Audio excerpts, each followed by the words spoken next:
Perkenalkan, nama saya Putra Putra, NIM 2020-013-047. Saya akan menjawab tugas 3 tentang konsep bencana kedua.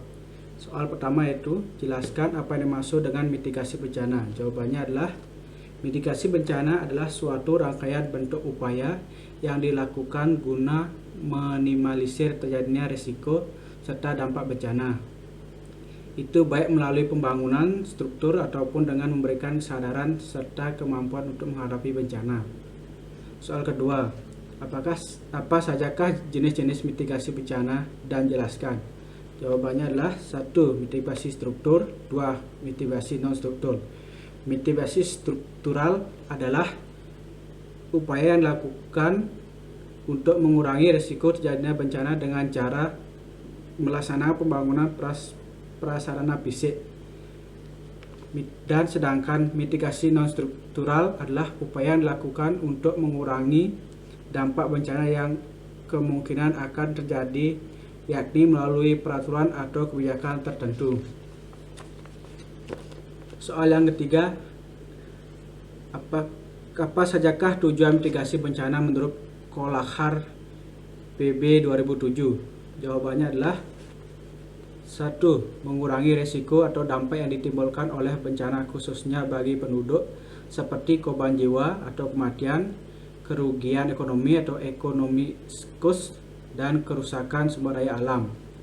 Yang kedua, sebagai landasan atau pedoman untuk perencanaan pembangunan.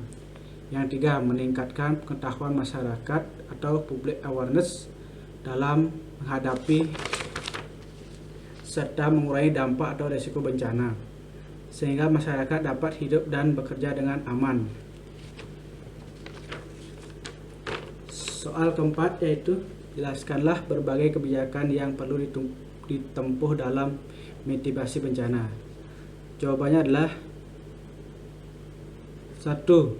Dalam setiap upaya mitigasi bencana perlu membangun persepsi yang sama bagi semua pihak, baik jajaran aparat pemerintah maupun segenap unsur masyarakat tertentu. Langkahnya diatur dalam pedoman umum, petunjuk pelaksanaan, dan prosedur tetap yang dikeluarkan oleh instansi yang bersangkutan sesuai dengan bidang tugas unit masing-masing. Yang kedua, pelaksanaan mitigasi bencana dilaksanakan secara terpadu, terkoordinir yang melibatkan seluruh potensi pemerintah dan masyarakat. Yang ketiga, upaya preventif harus diutamakan agar kerusakan dan korban jiwa dapat diminimalkan.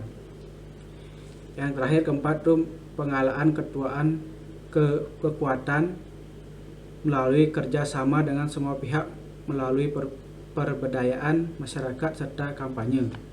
Soal kelima yaitu, jelaskan berbagai strategi yang diperlukan untuk melaksanakan strategi soal nomor 4 tersebut. Jawabannya adalah 1. Pemetaan.